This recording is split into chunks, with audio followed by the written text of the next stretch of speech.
유쾌한 남자들의 시시콜콜 토크쇼 김프로쇼 지금 시작하겠습니다. 저는 김프로입니다.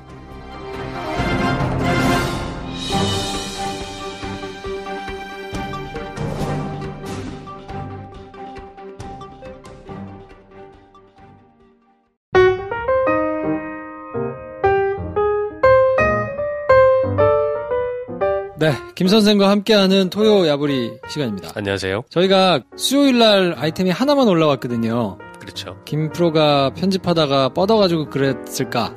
혹시 걱정하시는 분들이 계실까봐 저희가 이제 하루에 2개씩 꾸준히 올렸는데 약간의 피로도 그리고 부담감 이런 게 좀 있으신 것 같다. 만드는 저희도 저희지만 들으시는 분들도 에피소드가 너무 많이 쌓이는 거야. 그러다 보니까 이거를 받아만 놓고 듣는 거에서도 버거움을 느끼신다. 라는 그 확인되진 않았지만 바람 따라 들려오는 느낌이 있었습니다. 네, 그래서 저희가 그런 느낌에 따라서 부담을 조금 줄여드리자. 네, 그래서 기왕이면 뭐 만드는 사람들도 열심히 노력해서 만드는 거니까. 그치. 그게 이제 스킵 안 되고 다 들릴 수 있는 방법이 뭐가 있을까? 그러면 조금 수를 한번 줄일 수 있는 부분 한번 줄여보자. 뭐 이런 판단에서. 기계적으로 줄이는 게 아니고요. 컨텐츠는 컨텐츠대로 유지를 하되 편성을 좀 유연하게 하면 더 좋겠다는 생각이 들더라고요. 네. 그래서 들으시는 분들도 부담 없이 들으시고 저희는 만드는 콘텐츠의 개수가 중요한 게 아니라 하나를 만들더라도 완성도를 높이는 쪽으로 올 상반기는 가야 되지 않나. 네. 뭐 그런 작은 생각. 했는데 반응이 안 좋다 그럼 바로 하루 다시 늘어납니다. 니네 뭐 하는 거냐 지금 들을 네. 게 없다. 이러면. 그런 반응이 막 있으면 뭐 늘릴 텐데 네. 당분간은 그래서 시사가 주가 되는 토요일, 일요일 그리고 수요일은 이제 심영원 작가하고 같이 하니까요. 그럴 때는 온전히 이것만 들으실 수 있도록 하나씩만 편성을 하고 그렇죠. 나머지 날은 뭐 2개를 이렇게 올리는 걸로 하면 좋지 않을까. 네, 그렇게 한번 해보려고요. 이거는 개편은 아니고 이 정도는 개편 아닙니다. 네. 저희가 대대적인 개편을 준비하고 있어요. 아, 좀 정말. 민망하다 이제. 그놈의 대대적인 개편. 원래 개편은 대대적인 거야. 나까지 기대되네. 네, 그래서 개편은 따로 저희가 이제 준비를 하고 있는데 어쨌든 2월 한 달은 그렇게 한번 실험을 해보려고 그래요. 개별 컨텐츠들의 완성도를 높이는 거에 좀 더 집중해야겠다는 생각을 했습니다. 네. 그래서 저희가 시간에 쓸려가지고 막 이렇게 에피소드를 토해내는 것처럼 보이는 게 아니라 하나를 올릴 때 좀 더 짜임새 있고 그러면 아무래도 분량이 좀 길어질 수도 있는데 그래도 좀 완성도 있게 몸밀리는 게 좋지 않겠냐 생각은 해요. 네. 자, 아무튼 그래서 저희는 광고 듣고 본격적으로 토요 야부리 시작하겠습니다. 네. 날씨가 이번 주는 너무 추워가지고 이번 겨울 최강 한파라고 하죠. 네. 야, 이게 진짜 밖에 나가기가 약간 싫을 만큼 싫어요. 춥더라고요. 네. 체감온도 25도이래요. 장난 아니야. 저는 사무실에서 집까지 이제 걸어 다니는데 야, 그게 너무 힘들어요. 아, 그러네. 걸어 다니네. 너무 추워가지고 네. 야, 이렇게 추울 일인가? 막 진짜 조금 힘들게 요 며칠을 다녔네요. 사실 김프로가 집에서 사무실이 걸어서 한 15분이 채 안 걸리는 정도 거리라 가깝다고 하기도 뭐하고 멀다고 하기는 민망한데 그렇다고 결코 가깝지 않아요. 걸어서 가기는 가깝진 않아요. 약간 그래도 오늘 하루 좀 걸었구나 하는 느낌만 받을 정도. 네. 네, 그 정도인데 야, 이 날씨에 15분이면 야, 지옥이야. 아, 진짜로 좀 그래서 조금 왔다 갔다 하기가 저어될 정도로. 근데 이번 주 지나면 약간 풀린대요. 네. 대신에 이번 주에 한파가 오면서 공기의 질은 알프스랑 비슷했다. 뭐 이런 말씀하시더라고요. 그럴 수 있겠네요. 네, 미세먼지가 싹 가셔가지고. 근데 미세먼지가 싹 가신 뭐해? 밖에 나가 계시는데. 집안에 먼지가 더 많아. 그러니까. 굵은 먼지가. 네. 아마도 이번 주의 추위가 올겨울 제일 추운 날씨가 아니냐라고 기상청이 예보를 하긴 하더라고요. 근데 뭐 가봐야 아는 것 같습니다. 기상청의 예보가 틀린 경우가 워낙 많았기 때문에 최근에. 네. 기상청 체육대회 날 비 오잖아요. 네. 그렇지. 슈퍼컴퓨터로도 해결이 안 되는. 그렇죠. 네. 근데 조금 굉장히 안타까운 사고, 저희가 웃으면서 얘기할 수 없는. 네. 밀양에서 또 큰 화재가 있어가지고. 네. 저희가 녹음하는 이날 오전에. 네. 그러니까 이렇게 큰 인명 피해가 이제 발생하면. 네. 여러모로 굉장히 조금. 그렇죠. 저희는 전하고 싶지 않은 뉴스들인데.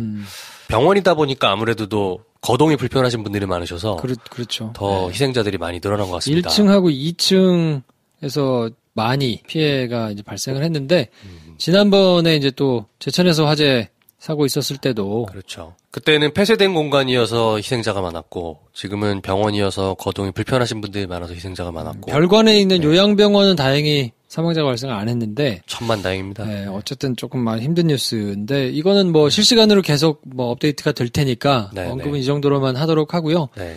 정부에서 뭐 6개 부처에서 지원단을 만들어가지고 현장에 급파하기도 하고 이렇게 저렇게 대책을 마련하고 있으니까 잘 대처를 했으면 좋겠네요. 여러분 진짜 불 조심하셔야 됩니다. 예, 난방기구 틀으실 때나 전기 이런 거 보실 때 민감하게 보셔야 될 것 같아요. 네. 그리고 뭐 이번 주를 아주 화려하게 달군 뉴스 중에는 MB 뉴스가 또 한 축을 담당하고 있죠. 뭐 일주일 내내 다스의 한 주지 않았나 싶습니다. 그렇죠. 뭐 사실은 이제 그거보다 조금 더 큰 사이즈는 네. 사람들의 관심을 뭐 그렇게 크게 받지는 않았지만 네. 의미로는 이제 가장 큰 뉴스가 저는 판사 블랙리스트 이제 사건이라고 보는데 그렇죠. 그거는 내일 돼지 엄마하고 조금 정리를 해드릴 테니까 그거는 내일 들으시면 될 것 같고 네. MB 뉴스가 많이 나왔죠? 막 쏟아져 나왔어요. 특히 이번 주에는 이동영 씨의 녹취. 그렇죠. 예. 그 이동영 씨 전화통화 음성 파일들이 막 여기저기 돌아다니더라고. 뭐, 네. MBC 뉴스에서 또 단독이라고 많이 내기도 하고, 뉴스 공장이나 이런 데서도 이제 막 해설 기사. JTBC도 나오더라고요. 네. 크게 보면 MB 수사가, 옛날에 그 이제 여론조작 사건이 있었군요. 너무 오래돼가지고 약간 이제 잊혀지는, 사람들한테서 잊혀진 그 사건이 하나 있고, 다스와 관련해가지고, 140억 원을 청와대가 개입해가지고 받았느냐, 뭐, 요런 수사 하나. 그리고 다스의 실소유주가 탈세하고 횡령했느냐, 그래서 비자금을 누가 조성했느냐, 뭐, 요런 게 하나 있고. 네. 그리고 이제 국정원 특수활동비. 그거를 이제 받아가지고 뇌물로 어떻게 썼느냐, 뭐, 요런 이제 크게 보면 세 갈래인데, 나머지 거는 내일 이제 김병민 씨하고 같이 얘기를 하는 시간에 조금 정리를 할 텐데, 네. 다스와 관련해가지고는 전과 조금 내용이 조금 달라지는 내용들이 조금 포함이 돼 있는 것 같아요. 어떤 부분입니까? 다스에 120억 원이 이제 김성우 전 사장이 있을 때 네. 조성이 됐었잖아요. 네. 그래서 그거를 이제 누가 조성을 했느냐, 그리고 이제 누가 지시하고 어떻게 사용하려고 했던 거냐. 그럼 그게 탈세 횡령 이런 게 되니까 범죄 수익 은닉 뭐 이런 게 되니까 그걸로 이제 문제가 된다 해서 동부지검에서 현재 수사를 하고 있는데 네. 김성우 사장 때 저질러진 거 말고 그 이후에 자금이 조성된 정황이 포착이 됐다라는 뉴스들이 있거든요.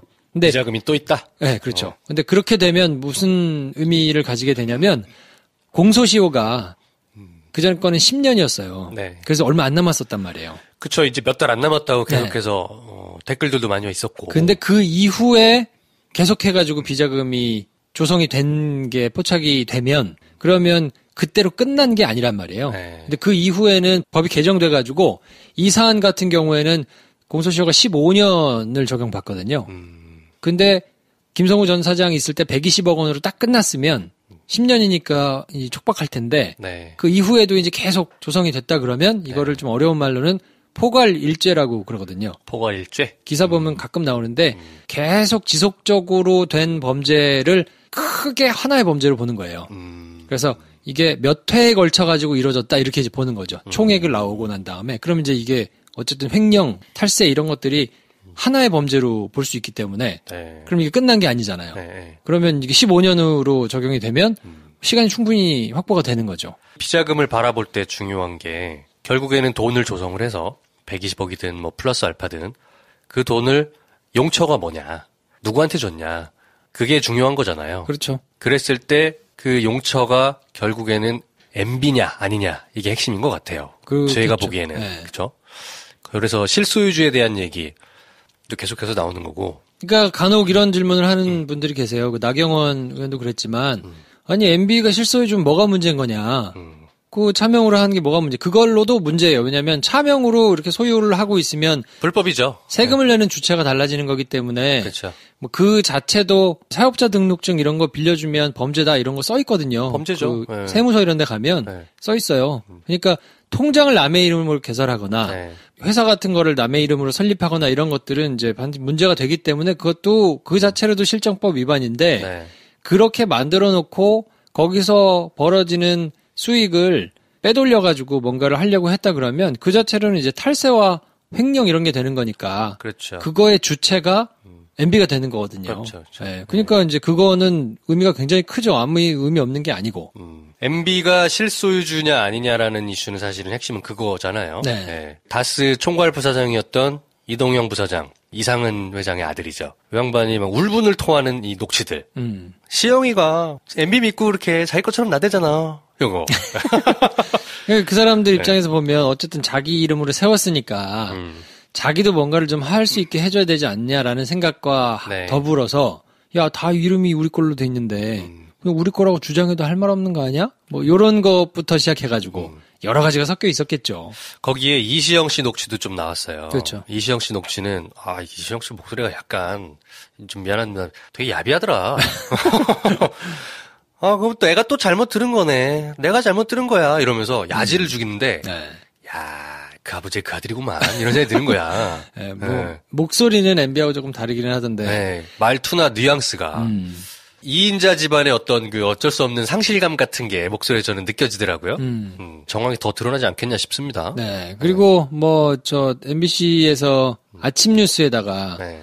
그 피의자로 전환됐다. 네. 이런 뉴스가 굉장히 크게 한번 나왔는데. 금요일 아침 뉴스였죠. 그렇죠. 네. 네. 어제 이제 들으시는 시점으로는 어제 아침에 뉴스투데이에서 막 피의자 전환됐다고 이제 나왔는데 네. 이게 대단한 뉴스 아니냐? 왜 다른 데서 보도를 안 하냐? 이렇게 생각을 하실 수 있을까봐. 나도 궁금했어. 네. 네. 다른 데서는 안 받아 쓰잖아요. 그렇지. 의미 없는 기사여가지고. 아, 그래? 왜? 왜냐면, 네. 어차피 처음부터 수사가 진행될 때, 네. 피고발인 신분으로, 고발을 당해가지고, 네. 피고발인 신분으로 지금 봤잖아요. 피의자예요, 그냥 처음부터. 아, 그래? 뭘 피의자로 지금 참고인이겠어? 원래 피의자였군요. 원래 피의자예요. 그러니까 지금 이 수사는, 그러니까 참고인이라 그러면, 네. 범죄를 저질렀다고 용의자 이렇게 얘기하잖아. 네. 범죄를 저지른 것으로 의심되는 사람이 아니고, 전혀 그 범죄 행위와는 상관없는데, 그냥 와가지고 참고로 조사를 받는 사람을 참고인이라고 하는데, 크게 보면 그거죠. 그렇게 참고인 신분이냐, 네. 아니면 이게 전환돼가지고, 어느 정도 시점부터는 이제 피의자로 전환이 되느냐. 그게 이제 있긴 하거든요. 특수수사 같은 거 진행이 되다 보면. 아니, 봤어요. 옛날에 최순실 조사할 때도 참고인으로 불려 들어갔다가 피의자로 구속 수감되는 그런 과정이 많이 있었잖아요. 그렇죠. 무슨 네. 저기 안종범 수석인 이런 사람들 다 그랬잖아. 네. 그러니까 그런 경우는 일반적으로 네. 이 사람이 했을 것으로 의심은 하고 하더라도 네. 그냥 참고인으로 불러가지고 조사를 쭉 진행하다가 네. 이렇게 보니까 조사를 하다 보니 이 사람이 범죄 당신 주동자네. 피의자네. 그러면 지금부터 피의자로 전환합니다 해가지고 피의자 신문 조사를 받아요. 그러니까 참고인 진술 조사가 있고 네. 피의자 진술 조사가 있기 때문에 네. 완전히 성격이 달라지는 거죠. 참고인으로 검찰에 출두했다가 앉은 자리에서 그대로 피의자로 전환돼가지고 나오지도 못하고 바로 구속수감까지 가는. 체포가 네. 되거나 네. 구속이 되거나 이럴 수도 있으니까 네. 피의자가 된다는 얘기는 곧 그 사람이 재판에 넘겨진다는 얘기니까 네. 그게 이제 큰 의미를 갖는데 보통 기업 수사나 이렇게 큰 범죄를 수사를 하는 경우에 그런 경우가 왕왕 생기거든요. 네. 회사의 중요한 중역이 네. 와가지고 조사를 받다가 갑자기 피신 받았나요? 피의자로 전환됐나요? 그래서 전환됐다. 그러면 이제 그 사람이 타겟이 된 거니까 막 커지는데 MB는 처음부터 원래 처음부터 피의자였다. MB가 참고인이라고 생각하는 사람 아무도 없다. 그래서 뉴스를 막 아침에 그렇게 막 단독이라고 달아가지고 했는데 그 뒤로 아무런 매체에서도 받아쓰지 않았기 때문에 그거는 그런 맥락이다. 이렇게 이해하시면 됩니다. 이해했습니다. 네. MBC가 요즘 최근 며칠 이동영 씨 보이스도 좀 특종으로 터치고 단독으로 여러 개 하니까 열심히 하고 싶은 마음이 큰가 봐요. 그렇죠. 네. 나름 의혹에 앞서가지고 막 그래도 현송월이 와가지고 전복죽 먹었다는 이런 거 쓰는 것보다 낫잖아. 낫지. 그런 전복죽 같은 소리 하고 있어. 밍크코트냐 뭐냐 이런 얘기하고 있고. 그런 거를 알 일이에요. 궁금하지도 않은 걸 자꾸. 근데 채널A나 이런 데서 이제 주로 그런 거 좀 많이 쓰는데 MBN 이런 데서 그런 거보다는 나니까 그냥 귀엽게 봐주시면 될 것 같습니다. 그리고 플랜 다스의 개. 요게 또 이번 수목금 해가지고 플랜 다스의 개 이사회에서 다스 주식을 사지 않는 쪽으로 결정했다. 이게 약간 이슈가 되고 있어요. 예. 다스 주식 3%. 김재정 씨 사망한 이후에 상속세를 다스 주식으로 이제 물납을 한 국가가 보유하고 있는 다스 주식 3%를 국민들이 사자. 그러면은 다스 실소유주를 알 수 있는 여러 정황들을 주주로서 알아볼 수 있는 거 아니냐라고 해서 뉴스공장과 안원구청장을 중심으로 해서 돈이 금방 모이지 않았습니까? 그렇죠. 한 150억 800만 원인가요? 네. 이제 이걸 가지고 언제 다스 주식을 구매를 하느냐 시점을 보고 있었던 건데 엄격하게 말하면 그 150억 800만 원은 안원구청장 개인이 아니고요. 국민재산 되찾기 운동본부라는 일종의 시민단체죠. 에서 주체가 돼서 모금을 한 겁니다. 거기에 사무총장이 안원구 전 대구지방국세청장이고요. 근데 그 운동본부의 이사회에서 결정을 한 거예요. 다스 주식을 사지 않는 게 좋겠다. 돈을 냈던 사람이나 저희같이 돈을 지금 내진 않았지만 그 운동을 관심 있게 지켜보던 사람들 입장에서는 왜? 뭐지? 이렇게 바라볼 수밖에 없는 거죠. 근데 이제 이사회는 명분이 뭐냐면 다스 주식을 우리가 150억을 주고 샀는데 이 회사가 만약에 부도가 날 경우 또는 뭔가 문제가 생겼을 경우 주식이 휴지로 바뀐다. 150억을 우리가 돌려줄 길이 안 생긴다라는 거죠. 그래서 리스크가 있다. 네. 사면 안 된다라고 이사회에서 잠정 결정을 내린 것 같아요. 네. 그에 대해서 갑론을 박이 많습니다.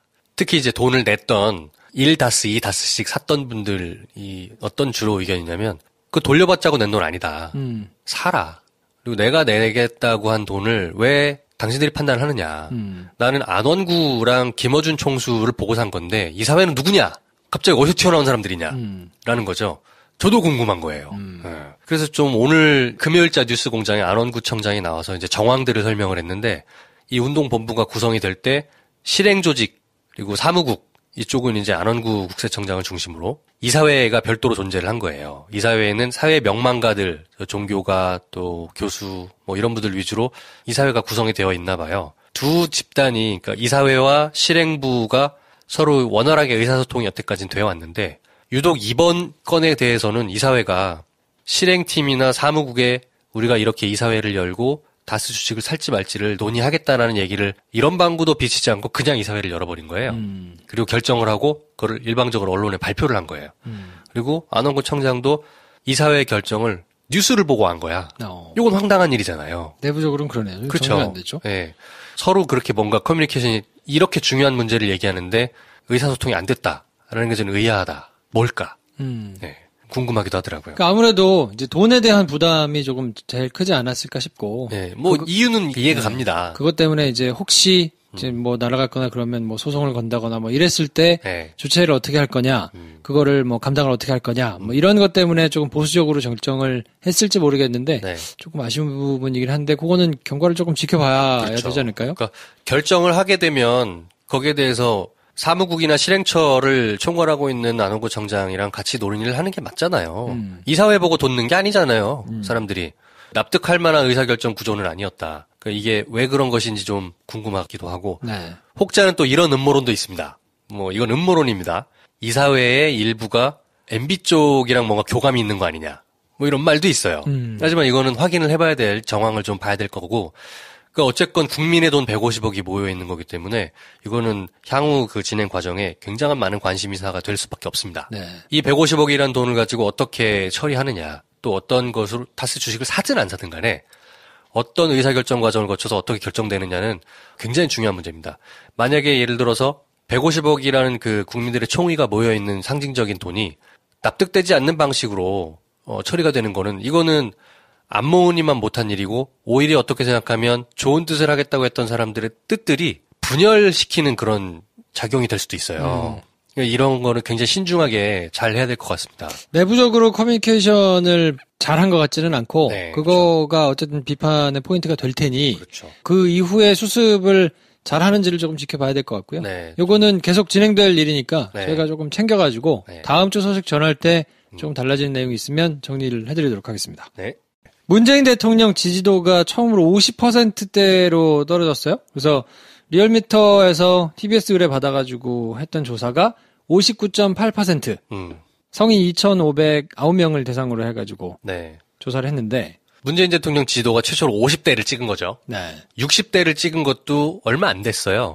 그리고 원래 그 전까지는 취임 초기부터 거의 70%대를 놓친 적이 없었는데 지난 한두 달 사이에 일어난 일이거든요. 네.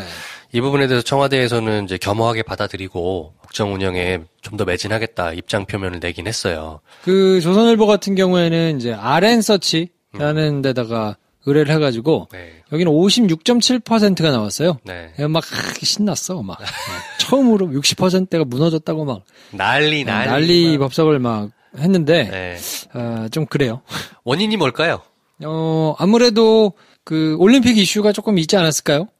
김 선생이 얘기를 했던 것 같은데 감정상으로 지지했던 사람들. 네. 그러니까 지지의 이유가 뭔가 이렇게 정책의 내용이라든지 조금 자세한 것들을 들여다보고 네. 지지를 했다기보다는 그냥 뭐 분위기 좋고 뭐 이래가지고 그냥 감정적으로 지지를 했던 사람들이 조금 빠진 거 아닐까. 두 가지 이슈가 최근 좀 컸던 것 같아요. 평창올림픽 북한과 관련된 문제, 그리고 두 번째로는 비트코인. 이 두 가지가 가장 큰 그나마 화두였는데, 일단은 몇 가지 가치가 충돌을 합니다. 예를 들어서 이게 자유한국당의 프레임이 기묘하게 먹혀 들어간 게 뭐냐면 평창올림픽이 아니고 평양올림픽이냐. 이 말장난에. 그리고 이 말장난들을 매체들이 엄청나게 실어줬어요. 보수 매체들이.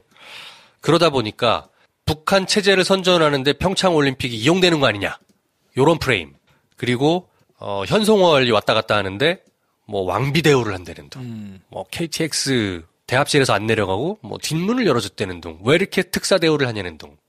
가당치도 않은 얘기들을 가지고 막 떠들었잖아요. 네. 그게 일정 부분 먹힌 거예요. 또 하나는 올림픽에 관련된 것들 중에 이제 아이스하키 팀, 단일팀. 그거는 우리 안에 어떤 가치가 충돌하는가 보면 개인이냐 국가냐.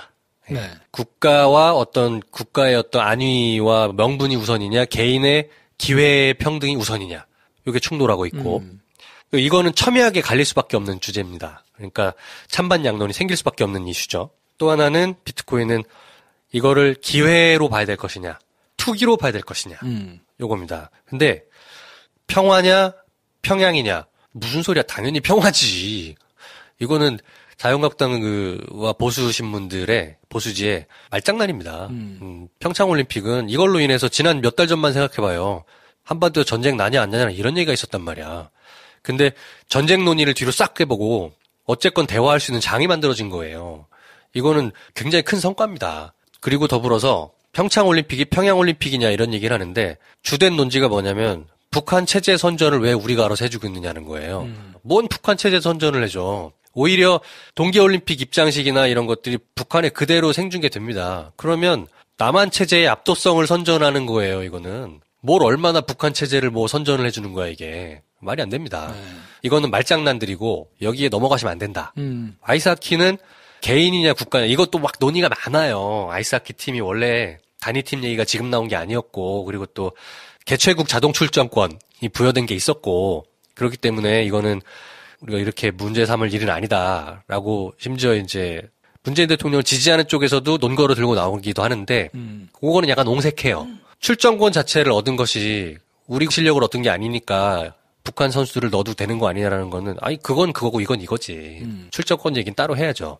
다만 개인의 자유를 소중하게 여기고 개인이 얻는 그 불평등에 대한 것들은 감성적인 문제라고 생각을 해야 돼요. 우리가 2030 세대들이 문재인 대통령을 지지했던 사람들 중에 이 이슈로 인해서 지지율 이탈표가 있다는 것들이 어느 정도 확인되고 있습니다. 그건 뭐냐면 문재인 대통령을 국가의 리더로 지지하고 있던 2030들이 바라는 지지 포인트가 뭐냐를 봐야 되는 거예요. 지금의 우리나라의 20대, 30대들이 가지고 있는 가장 마음속 깊이 불만이 뭐냐면 불평등하다는 거예요. 기회가 불평등하다. 이미 계층 간의 사다리가 공고해졌고 우리 같은 경제적인 소수자들에게는 기회 자체가 잘 주어지지 않는다라는 것들이 마음속에 깔려있는 가장 큰 불만입니다. 근데 문재인 대통령으로 대표되는 어떤 공평부사함 그리고 사사롭지 않음 이 감성의 지지를 보내고 있는 거였습니다. 정확히 말하면. 거기서 그렇게 보면 4050 세대들이 문재인 대통령을 지지했던 포인트랑은 좀 달라요. 그런데 이 2030 세대들에게 아이스하키 팀 논란은 불평등하다고 비춰질 수 있는 소재인 거예요. 그래서 감정적인 동요가 있는 겁니다. 우리가 이거를 종편 프레임에 놀아놨다, 뭐 보수 언론의 프레임에 놀아놨다, 김프로쇼 니네도 그런 소리밖에 못하냐, 왜 팩트를 전달 못하냐, 그렇게 공격하실 문제가 아닌 거예요. 저희는 이 현상을 바라볼 때 왜 이런 일이 벌어졌는가를 저희 나름대로 해석의 포인트를 드리는 겁니다. 이 2030들의 세대들이 갖고 있는 가장 큰 그 마음속의 불만, 불평등하다, 불공평하다는 것들의 이슈에 대해서 해결해 나갈 수 있는 어떤 다른 제스처들이 분명히 문재인 정부에 필요하다. 저는 뭐 큰 틀에서는 같은데 약간 뭐 강론에서는 조금 다른 부분이 있는 것 같아요. 이게 2030이 마음을 돌렸다라고 이제 볼 수도 있을 텐데 사실 지표로 나타나는 거를 보면 40대가 제일 많이 빠졌고요. 그 다음에 50대, 그 다음에 30대, 60대, 20대 순으로 빠졌거든요. 그러니까 2030 세대보다도 40, 50대가 사실은 제일 많이 빠졌으니까 뭐 젊은이들의 마음이 돌아섰다 이렇게 지금 막 뉴스에서 대서특필하는 거가 프레임이라고 저는 보고. 그것도 프레임이에요, 사실은. 네. 근데 저는 40대, 50대에서 지지하던 사람들에게 조금 조정을 한 게 네. 사실 어떻게 보면 50% 후반대가 나쁜 숫자는 아니란 말이에요. 절대 나쁜 숫자는 아니죠. 옛날에 뭐 40%대 가지고 박스권이니 어쩌니 뭐 이딴 소리 했던 걸 보면 근데 이제 저는 약간은 비슷한 포인트는 사람들이 감정적으로 가지고 있던 문재인 정부가 감정을 터치했던 부분이 굉장히 많았단 말이에요. 그렇죠. 개인의 아픔, 또 국가 전체적인 거의 발전이나 내지는 뭐 이런 가치나 명분을 위해서 희생당했던 개개인들을 굉장히 잘 보듬었단 말이에요. 그렇죠. 찾아가서 안아주고 뭐 미리 찾아가서 뭐 허리를 숙여서 인사하고 뭐 이런 태도에서 그런 것들이 잘 묻어나서 감동했던 사람들이 남북 평화라는 커다란 가치는 좋은데 그것도 일어나가는 거 좋은데 여태까지 이 정부가 보여왔던 그런 태도, 와는 약간 좀 빗나가는 거 아닌가? 라는 생각을 하지 않았을까 싶은 게 저는 생각, 왜냐면 이게 뭐 자세히 뉴스의 속사정을 알아들다 보고 출전권을 언제 땄는지 이런 거를 이렇게 하지 않으니까 사람들이. 그렇죠. 대중들이 보기에는 이것 때문에 괜히 손해를 보는 우리 딸 같은 애들이 있으면 괜히 마음이 그런 거지. 근데 여태까지 거지. 보여왔던 문재인 정부의 행동이 가서 미리 사전에 뭐 설명을 하고 양해를 구하고 뭐 이렇게 해가지고 정말 100% 동의해서 같이 한번 해볼게요라고 으쌰으쌰를 할 수 있는 사람들인 것 같은데 그걸 왜 안 했을까? 조금 아쉽다 정도의 수준이 아닐까라는 생각을 하는 거죠 저는. 그거를 보수 종편이나 보수 언론들이 집중적으로 파고 들어가서 스피커를 대고 떠들고 있는 것도 사실이에요. 그럼요. 그거는 걔네들은 그냥 싸 잡아가지고 불태워 죽여버린 애들 필요가 있는 애들인 거고. 뭐 문재인 대통령의 지지율은 저는 뭐 빠졌다가 찼다 하는 거는 또 이제 굉장히 감동적인 뭐 이슈, 뭐 이벤트 이런 게 있으면 또 훅 올라갈 수 있을 거라고 보기 때문에 그렇죠. 전반적으로 60% 정도의 지지율을 받으면서 가고 있는 거라 뭐 그렇게 일희일비할 내용은 아직은 아니지 않나. 굉장한 실책 내지는 정책적으로 사람들에게 오래 노출이 돼가지고 뭔가 이 잘못된 방향으로 가고 있는 뭐 이런 거가 있다 그러면 그건 좀 문제일 텐데 제가 보기에는 지금 지지율이 빠진 거의 원인으로 볼 만한 것들이 그 정도의 등락은 있어도 크게 개념치 않고 그냥 가도 될 만한 수준이다. 뭐 저는 그렇게 생각합니다. 보수 언론의 농간에 속지 마셔라. 핵심입니다, 이게. 자, 그리고 그 다음 뉴스는 KBS가 이제 정상화되는 길을 걷고 있는데 고대영 사장이 이사회에서 해임이 됐죠. 수요일 날 해임이 됐고 뭐 여기는 이제 공공기관이기 때문에 인사청문회를 해야 되거든요. 그렇죠. 그래서 당장 뭐 최승호 사장처럼 막 복귀해가지고 이렇게 할 수는 없고 일단 파업을 하고 있던 현업에 있던 사람들은 다 돌아갔습니다. 이제 제자리로. 복귀하더라고요. 원래 있던 자리로 돌아가가지고 이제 업무를 하는데 파업에 참가를 안 하고 있었던 사람들도 많이 그대로 있어요. 그대로 있죠. 그래서 지금 약간 조직 내부적으로는 뻘쭘함 이런 상황? 뭐 누구라고 밝힐 수는 없습니다만 제가 지인들 중에 KBS 내부 사람들의 어떤 그 얘기들을 들어보면 하나같이 하는 말이 파업에 참여했다가 돌아간 사람들은 이제부터가 진짜 싸움인 것 같다. 내부에 뿌리 깊이 박혀있는 그 적폐 문화 그리고 그 내부에 지난 10년 동안 복지부동했던 문화들에 젖어있는 그 구성원들과의 어쩔 수 없는 대화합이 될지 뭔지가 될지 모르겠으나 투쟁이 필요할 거다. 사장이 누가 오는지가 제일 중요할 것 같고요. 매우 중요하죠. 사장이 오는 것까지는 뭐 3월 뭐 이 정도나 돼야 이제 결정이 될 거라 한 달 이상 이제 남아 있고요. 그래서 이제 그거는 조금 관심을 가지고 한번 지켜봐야 될 텐데 주요 포스트에 누가 오느냐 결정권을 가지고 취재를 하거나 지시를 하거나 내지는 뭐 이 프로그램들을 만들거나 이럴 수 있는데 어떤 사람이 오느냐가 이제 제일 중요한 문제라 그거는 일반인들이 이제 개입할 수는 없는 문제라서 이거는 하여튼 조금 조마조마하면서 지켜보는 수밖에 없을 것 같아요. 구조상 MBC처럼 일치 단결돼 있어서 리더십이 교체되면 그 밑으로 수직적으로 일거의 문화가 혁신될 수 있는 회사가 아니다. 근데 그게 가능한 거는 사실 MBC가 그냥 민간 회사라 그래요. 그렇죠. 민간 회사이기도 하면서 공공기관 비스무리하게 이렇게 돼 있는 구조 때문에 가능한 건데 KBS는 그렇지는 않기 때문에 조금 지켜보셔야 될 것 같고요. YTN이 시끄러운데 그쪽은 더 딱해. 그러니까 YTN이 지금 가장 먼저 뭔가 좀 변화해가지고 잘 나갈 거라고 생각을 했는데 사장 인선이 약간 삐끗하면서 최남수 사장 제일 뭔가 조금 답답한 상황이 되고 있거든요. 다시 파업에 돌입할지도 몰라요.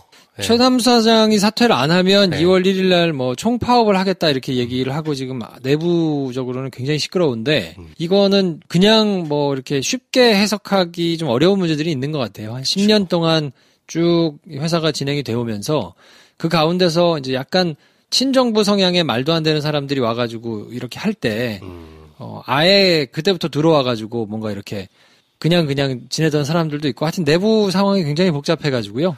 사내 헤게모니가 아직 정리가 덜 됐어요, 거기는. 네. 그리고 해직자가 YTN이 가장 먼저 나왔거든요. 그렇죠. 그러니까 시간이 그만큼 길다는 거는 그 해직된 사람들과 같이 뭔가 이렇게 회사 생활을 했던 사람들한테는 굉장한 아픔이고 회복이지만 그분들을 전혀 경험해보지 못한 사람들이 네. 벌써 뭐 한 7, 8년 차 이렇게 컸단 말이에요. 그렇죠. 그 사람들한테는 이게 뭔가 싶을 수도 있단 말이에요. 들어오는 사람도 세 사람이니까.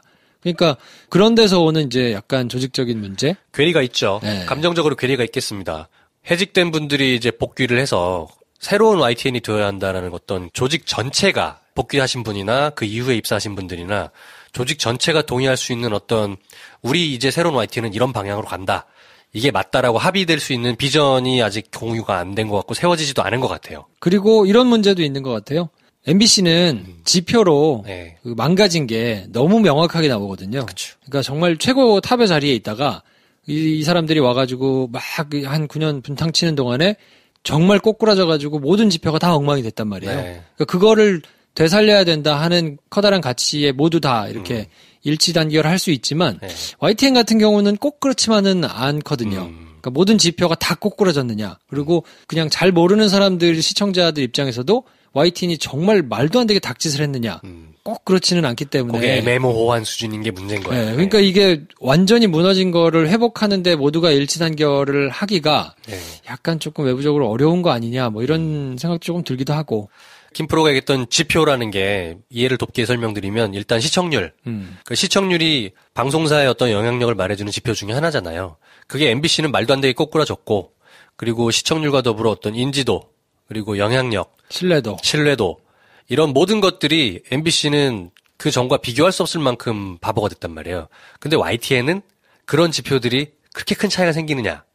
잘 모르겠어요. 그러니까 이게 네. 시청자 입장에서도 네. 지지를 보내기가 네. MBC 좋아했던 사람들은 MBC가 저렇게 엉망이 됐는데 감정적으로도 내가 저건 살렸으면 좋겠다라는 게 동의가 되는데 네. YTN은 얼마나 망가졌는지를 잘 모르겠는 이런 상황이 그렇죠. 되면 그걸 적극적으로 지지하거나 뭐 이렇게 하기가 조금 뻘쭘하잖아요. 네. 그러니까 그냥 그래 저거는 정리를 안 해서 해야지 뭐 그걸 딱히 그렇다고 일반 사람들이 나서서 그 회사 내부에 뭐 인사나 이런 거를 어떻게 하라고 도와주기도 애매하고. 그게 항상 문제야. YTN이라는 매체가 기본적으로 어느 정도는 색깔을 좀 뺀 약간 중립적인 매체를 표방하잖아요. 네. 그러다 보니까 은근한 부역을 해왔던 겁니다. 지난 10년 동안. 뭐 은근한 부역을 안 한 데는 아무 데도 없는 것 같고. 노골적인 부역을 한 데가 있죠. KBS, MBC는. 그렇지. YTN은 은근한 부역을 한 거야. 그러니까 은근하게 했기 때문에 이거를 빼내는 것도 애매한 상황이 생기기 시작하는 거예요. 하여튼 뭐 여러 가지로 좀 복잡한 게 있는데 네. KBS와 YTN 상황은 조금 더 하여튼 지켜봐야 될 것 같고 근데 내부에서 분명한 건 좀 제대로 잘 해야 된다라면서 고생을 하는 사람들이 여전히 있기 때문에 네네. 그분들을 신뢰하고 조금 하여튼 지켜보는 것도 필요하지 않나 싶습니다. 그렇습니다. 정현과 페더러 사실 녹음하고 있는 오늘 네. 저녁에 있을 거라서 4강전이 있겠죠. 네, 근데 저희가 4강 전에 녹음을 하는 거라서 이건 뭐 올해 녹음을 하지는 않겠습니다. 근데 결과를 모르니까. 네. 뭐 아무튼 이기든 지든 굉장히 의미 있는 결과니까. 대단한 성과죠. 네. 테니스가 서양인들을 동양인들이 이기기가 굉장히 어려운 스포츠로 인식이 되어 있거든요. 호주 오픈이나 US 오픈 같은 메이저 대회에서 아시아인이 우승을 한 예가 없어요. 제일 그렇죠. 높은 게 일본 선수 한 명이 준우승했던 걸 거야 아마. 메이저 테니스 선수권 대회에서 아시아권 선수들이 우승한 역사가 없습니다. 기럭지 때문에 그럴까요? 글쎄 모르겠어요. 이게 워낙 그 피지컬이 중요한 스포츠라서 그렇기도 하고 테니스가 기본적으로 이제 영국에서 시작된 스포츠이기도 하고 아무래도 피지컬의 차이가 큰 것 같아요. 그러겠죠. 제 느낌에는. 그러다 보니 극복하기가 참 힘들었는데 더더군다나 우리나라가 이제 테니스 약소국인데 정현 선수가 호주 오픈 4강을 가다니 그리고 로저 페더러랑 경기를 한다니 이거 자체로도 약간 이게 뭐야 무슨 이런 일이 생겨 이런 느낌이에요. 스포츠 팬들한테는. 잘 먹어서 그래 요즘 애들은. 크잖아 길고. 그렇지. 쭉쭉 길잖아요. 나도 좀 잘 먹었어야 되는데. 옆으로 커졌을 거야. 아무튼 정현 선수 응원하고 뭐 결과가 어떻든 간에 파이팅 하고요. 저희는 잘 모르지만 결과가 어떻든 간에 그 다음에도 계속 좀 페더러보다는 나이가 어리니까. 그렇죠. 저는 이제 요 현상을 바라보면서 제 나름대로 재밌는 포인트가 있었어요. JTBC가 지금 이거를 생중계하고 있거든요. 독점으로. 야, 뉴스룸에서 스포츠 꼭지를 이렇게 많이 다루는 거 본 적 있어? 없지. 그것도 한 중간에? 저는 뭐 자주 봤습니다. 그래요? 어느 방송사나 그래요. 자기가 중계권을 가지고 중계권이 굉장히 비싸거든요. 그렇죠. 회사적으로는 굉장히 큰 명운이 걸린 일이기 때문에 바로 그 말씀을 드리고 싶었던 겁니다. 안 할 수가 없어요. 네. 저널리스트의 어떤 자존심의 상징 같은 손석희 사장도 뉴스룸의 한 중간에 다스 얘기하기 전에 정현 페더러 얘기를 할 수밖에 없는 거. 뭐 사실 이제 일 자체만으로도 큰 일이기는 하죠. 그럼 의미 있기는 한데 여태까지 손석희 사장의 저거라면 좀 끝부분에 하거나 그쵸. 뒷부분에다가 할 법한데 본인도 약간 뻘쭘해하는 게 느껴졌습니다. 저는. 정현 이야기를 하는 손석희 사장의 말투가 약간 뻘쭘했습니다. JTBC는 좀 신날 거예요. 신나죠. 왜냐면 이게 아무래도 큰 회사 중심으로 돌아갈 수밖에 없기 때문에 왜 김연아가 SBS에서 이렇게 주목을 받은 줄 알아요? 왜요? 예전에 SBS가 MBC, KBS 승사를 떠밀려가지고 이런 주요한 스포츠를 받을 수가 없었던 거야.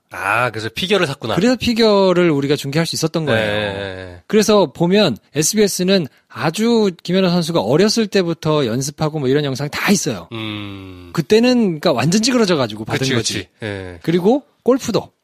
그래서 그때는 별로 저거니까 사람도 없고 뭐 유명하지도 않고 비인기 종목이라 할 수 있었던 건데 그걸 잘 키워가지고 대박이 난 거지.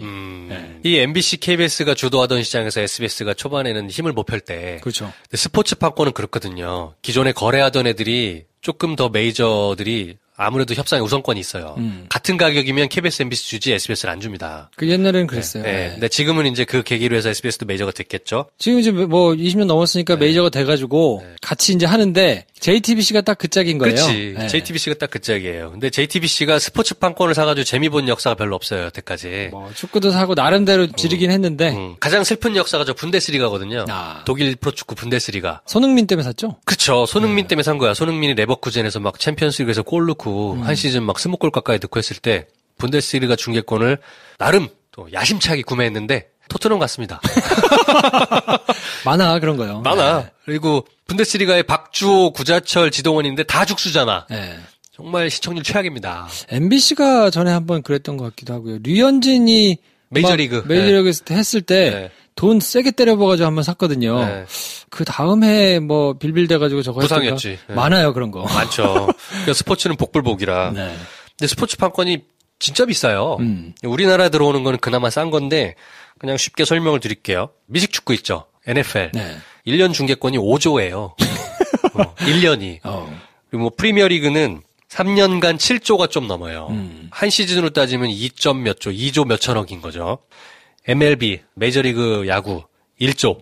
이 정도입니다. 그러니까 물론 이건 글로벌 중계권이기 때문에 우리나라에 단순 비교하기는 어렵지만 우리나라 프로야구 중계권도 연간 360억이에요. 이렇게 싸지 않은 중계권을 주고 이제 질러서 갖고 온 건데 JTBC가 이렇게 열심히 할 수밖에 없는 상황인 거예요. 재미 좀 봤죠.